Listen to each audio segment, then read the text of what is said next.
My name is Gary Headrick, San Clemente Green, and we started out a sustainability action plan was our goal. We got involved in the nuclear power issue when whistleblowers came to us, and we've been really concerned ever since, trying to get a message to our city council, to the public, just hours and hours of effort just to inform people about what's going on.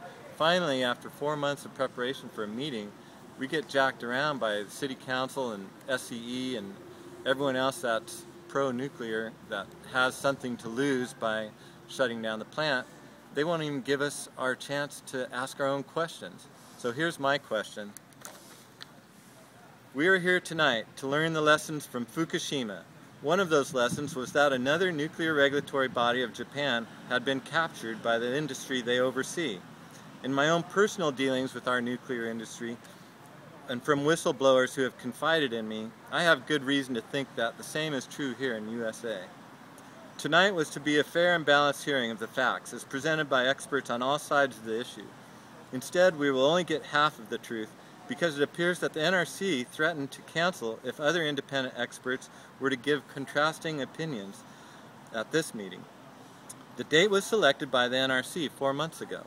It wasn't until weeks ago, when the City Council allowed for outside experts to testify, that Victor Drix announced that the NRC might choose to decline the invitation.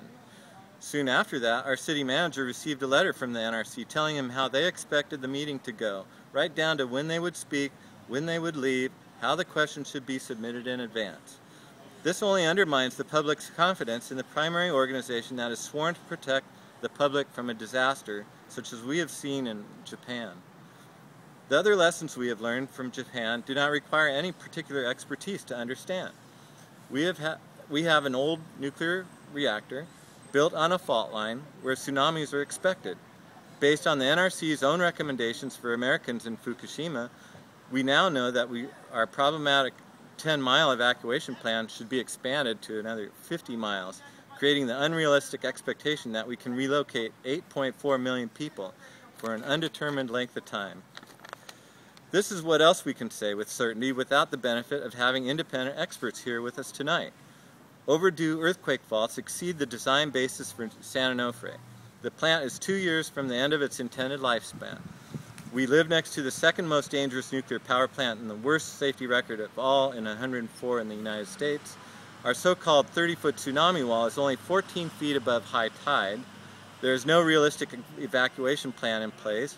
We have to live with the possibility that we may be the next Fukushima, with hot radioactive particles contaminating our families, our homes, our ocean, our crops, our schools and playgrounds, our water supply, and whatever else the plume encounters as it drifts across the entire country.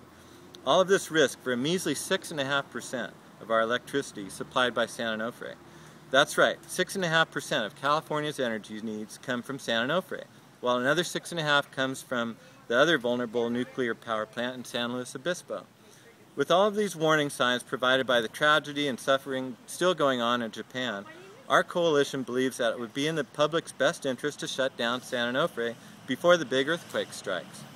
We should immediately begin to reinforce the extremely toxic spent fuel pools, develop a plan for the existing 4,000 tons of highly radioactive waste being stored on site, harden the site against tsunamis and terrorist attacks before ever considering restarting the plant. So my question for the NRC tonight is a basic one. What rationale does the NRC have for doing anything else but shutting it down right now?